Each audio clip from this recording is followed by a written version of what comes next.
नमस्कार विद्यार्थी मित्रों, ओम एज्युकेशन चैनल में आपनु हार्दिक स्वागत है। आज आपणे आ विडियो में 11 फेब्रुआरी रोज लेवानार एकम कसोटी अंतर्गत धोरण 8 में जो हिंदी पेपर है ए पेपरना अभ्यास माटेना एक पेपरનું संपूर्ण सोल्यूशन करवानुं छे। जो तमे अमारी चेनल पर नवा होय तो चेनल ने सब्सक्राइब करी लेजो, जेथी करीने पेपरना सोल्यूशनना विडियो अने प्रश्न बेंकना सोल्यूशनना विडियो तमने मळता रहे।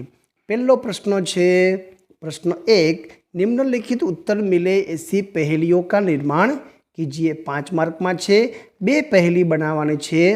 अहीं आपने सूरज और किताब जवाब मळे ए रीते पहेलीनुं निर्माण करवानुं छे। चालो आपणे जोईए। पहेलुं छे सूरज।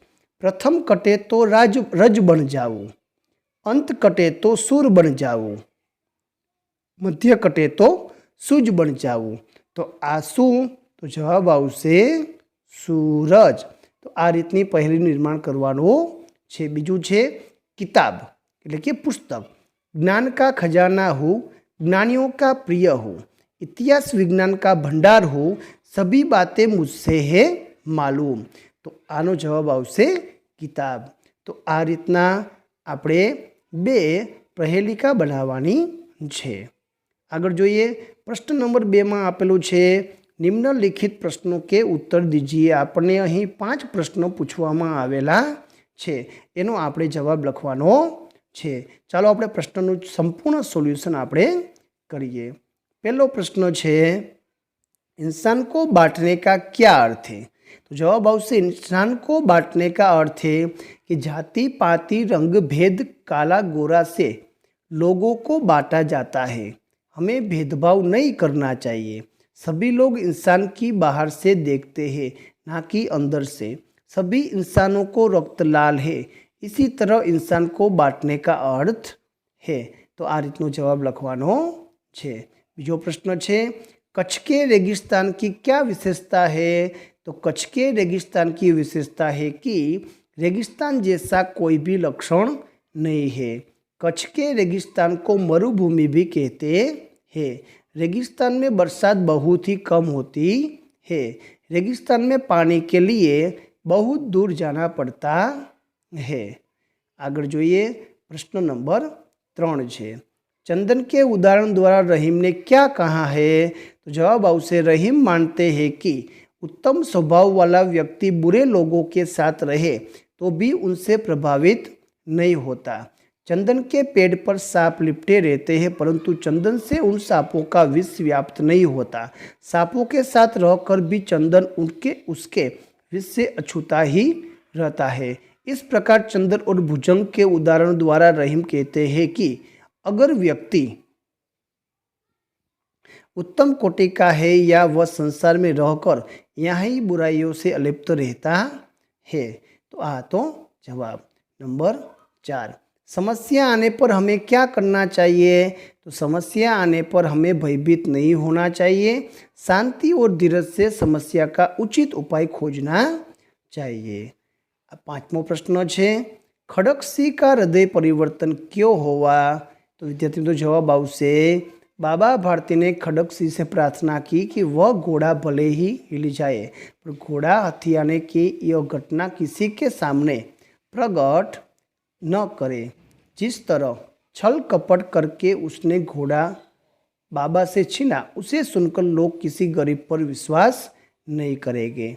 बाबा भारती के ये शब्द डाकू खड़कसी के कानों में गूंजते रहे। उसे लगा कि बाबा आदमी नहीं देवता है, उन्हें अपनी हानि की नहीं गरीबों की नुकसान की चिंता है। ऐसे ऊंचाले विचारों वाले पुरुष को धोखा देकर उससे अच्छा नहीं किया, उसे उनका घोड़ा लौटा देना चाहिए। इस प्रकार खड़कसी का हृदय परिवर्तन हुआ। एना पछीनो प्रश्न नंबर 3 आपने आपेलो छे। प्रश्न नंबर 3 में छे, निम्नलिखित शब्दों का वचन परिवर्तन करके वाक्य में प्रयोग कीजिए। वचन परिवर्तन, एक वचन बहुवचन अने वाक्य बनावाना छे। चालो आपणे एनो जवाबનું सोल्यूशन कर लईए। तो पेलू छे गमला, तो एनुं बहुवचन थशे गमले। गमले एक कतार में लगा दिए हैं। कहानी, कहानियाँ, या ऊपर अर्धचंद्रकार बिंदु आवशे। अपने दिलचस्प कहानियाँ सुनाइए। कहानियाँ। तिथि, तिथिया, तो कुछ तिथियां बहुत शुभ मानी जाती है अथवा होती है। वस्तु वस्तु ए ऊपर चंद्रकार बिंदु आवशे। पिताजी कुछ वस्तुएं लाना भूल गए। माला माला ए मालाएं बहुत अच्छी है। तो आ रीतना जवाबનું સોલ્યુશન કરવાનું છે। પાંચમો પ્રશ્ન જોઈએ। ચોથો પ્રશ્ન આપણે પછી સોલ્યુશન કરી લેશું। ચોથા પ્રશ્નમાં આપણને व्यय शोधवाना छे। नंबर 5, बीमारी के कारण अवकाश के लिए कक्षा शिक्षक को पत्र लिखे। बीमारी के कारण बीमार छी तो आपणे रजा चिठ्ठी जे आपणे कहीए छीए ए अवकाश એટલે સ્કૂલે હાજર નહીં રહી શકીએ એની રજા चिठ्ठी લખવાની છે। તો સૌથી પહેલાં વિદ્યાર્થી મિત્રો તમારું એડ્રેસ 25 આશા સદન, મહાત્મા ગાંધી માર્ગ, રાજકોટ, દિનાંક તારીખ આપેલી છે। તો અહીંયા તમારે તમારું એડ્રેસ લખવાનું છે। પછી આપણે પત્રની શરૂઆત કરીએ। आदरणीय गुरुवर कक्षा 8बी तमारे तमे कया धोरण में अभ्यास करो छो लखवानुं छे। तो कल शाम मुझे जोर की ठंड लगकर बुखार आ गया।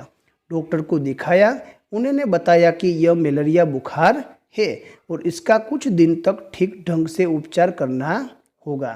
स्वस्थ होने में कम से कम 1 सप्ताह तो लग ही जाएगा। तो आगे जोइए। तो अतएव आपसे प्रार्थना है कि मुझे 1 सप्ताह का अवकाश प्रदान करें, એટલે કે रजा आपो। इस बीच मेरी पढ़ाई का जो नुकसान होगा मैं स्वस्थ होते ही उसकी पूर्ति कर लूँगा। तो आ रीते लखवानुं छे। छेल्ले लखवानुं छे कि आपका आज्ञाकारी शिष्य महिपाल राडेरिया। अहींया तमारे तमारुं पोतानुं नाम लखवानुं छे। तो आ हतुं प्रश्न नंबर 5 एनो जवाबनुं सोल्यूशन। प्रश्न नंबर 4 बाकी छे। प्रश्न नंबर 4 में विद्यार्थी मित्रों आपने अहीं कीधुं छे कि निम्नलिखित वाक्यों में प्रयुक्त अव्यय पहचानिए और उसी अवयव का प्रयोग करके वाक्य लिखिए। विद्यार्थी मित्रों हूँ अहीं अवयव झटपट, अच्छा, वन में, अरे, आप, तो अहीं अव्यय आपेला छे। तो ए अवयव साचा छे के खोटा ए मने कॉमेंट में जरूरथी जणावजो। जो खोटा होय तो साचो अवयव शुं आवशे મને જરૂરથી જણાવજો, જેથી કરીને હું આવતા સોલ્યુશનમાં બીજી વખત સમજાવી શકું। આભાર, ધન્યવાદ।